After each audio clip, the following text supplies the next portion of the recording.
Hello and welcome back to the beach. Today what we're looking at are different types of budgets, and what we're going to do is we're going to look through different types of budgets and just try and work out the good and bad things about these different types of budgets, and then we come up with a really great little conclusion with regard to what budgeting is all about. So what we have to start with is a fixed budget and then also a flexible budget. Now a fixed budget is a budget which is set for a specific level of activity, which means that if you're going to use this type of fixed budget, you must know at the beginning of the year exactly how many units you're going to produce and how many you're going to sell. There's not very many companies that can do that. So fixed budgets are useful from a planning perspective, but they're really bad from a control and from a performance management perspective because it's really hard to see exactly what should have been happening. So then what we have is a flexible budget. Now with flexible budget, what we do is we take the fixed budget using a standard cost card and then we flex it up for the actual levels of production. This now means that I can see precisely how much it should have cost me to make that number of units.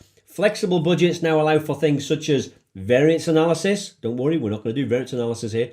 So they allow for variance analysis, which is a very keen, easy way of showing performance evaluation. And it's also a nice, easy way of exerting control, usually after the fact. So we're looking at feedback control. So flexible budgets will allow for feedback control.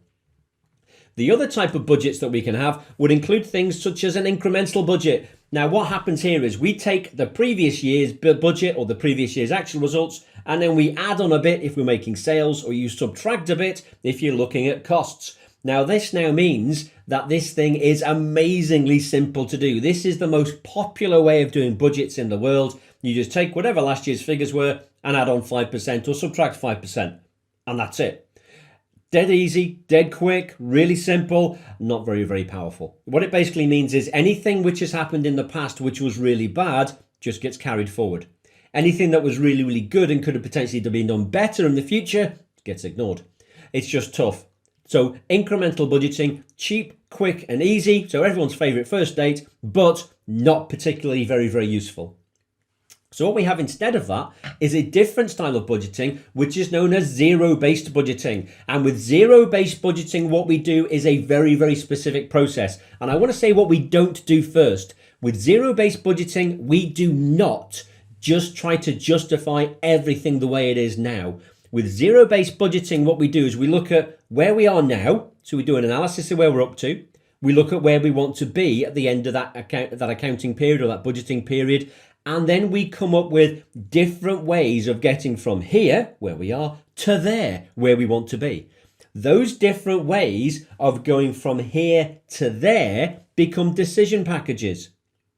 Those decision packages are now what we have to make a decision about. So these decision packages allow me to get from here to there as quickly as possible, as cheaply as possible, as efficiently, as effectively as possible. And each different package gets evaluated to see which gives me the most amount of value in terms of not just costs and benefits, but in terms of key performance indicators, achieving critical success factors, achieving strategic objectives, achieving the mission statement. Oh my word, he's talking about the mission statement again. Yes, he is, I'm afraid. So these different decision packages are the key core of zero-based budgeting. It is not just about justifying what you've been up to in the past.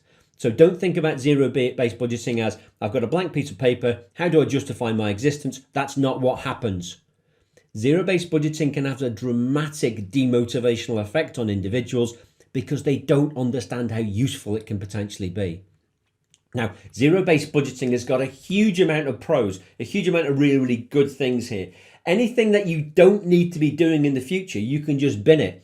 That actually scares staff because they may feel that what they're doing isn't required, therefore they're going to get binned. That's not the case. Try and get the staff involved immediately so they can see exactly what's going on.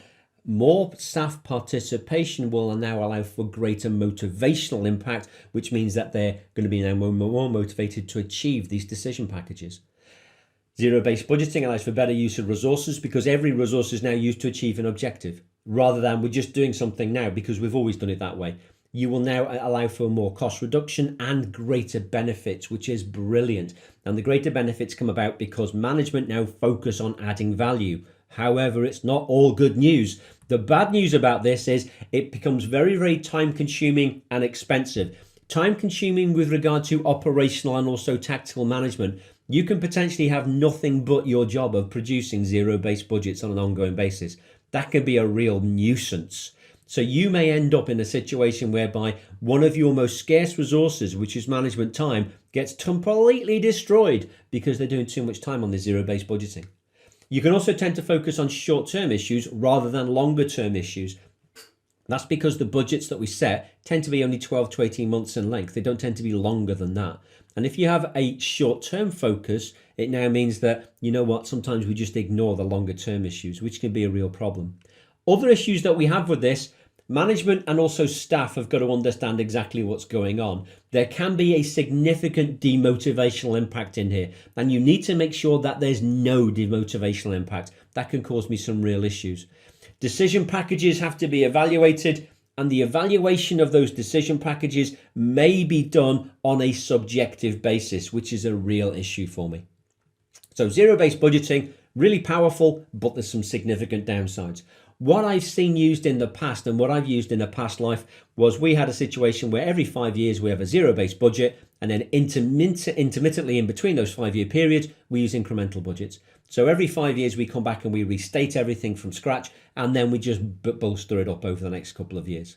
Another way of doing your budget is what's known as a rolling budget. And what happens is if you have a 12-month budget here, as we move through the 12-month period, say we get to the end of the first month, we then add on another month to the end of the budgeting period. So you've always got 12 months worth of budget ahead of yourself. This is brilliant because what it now means is you always know what you need to do over the next 12 months. So it means that you know exactly what is going to happen. It can be very, very effective if you've got a dynamic external environment. So if things in the external environment are happening very, very quickly, this now allows me to take advantage of that very, very quickly as well. It uses up-to-date information, which means that the budget that we have set for the next 12 months should be more relevant. And it's more relevant to what's going to happen on a day-to-day basis. And that now allows for better quality control. So the greater relevance allows for more control. Okay, it's not all good news here, because if you're a manager and you now have to perform this type of rolling budget, that now means that every single month you're doing your budgeting again. What a complete nuisance. Yeah, I'm basically going to be doing nothing but budgeting every single month. What really happens is you just have an incremental budget every month, which means that, you know what, this type of rolling budget doesn't allow me to take advantage of the external environment. So the real life expectation here of having this fantastic budget, which allows me to generate more competitive advantage, disappears because managers haven't got time to do this properly. Also, if you keep on changing my targets, I as the manager, and I'm going to get really, really upset. I'm going to be very demotivated because you've just changed my targets every single month. My plan was for 12 months and it was going to work. It was a brilliant plan. Don't blame the plan. The plan was amazing, but you've now changed my target. I'm not happy with that. So what we now have, in addition to all of these different types of budgeting systems, is what we call beyond budgeting. And this is my favorite because this involves pirate management.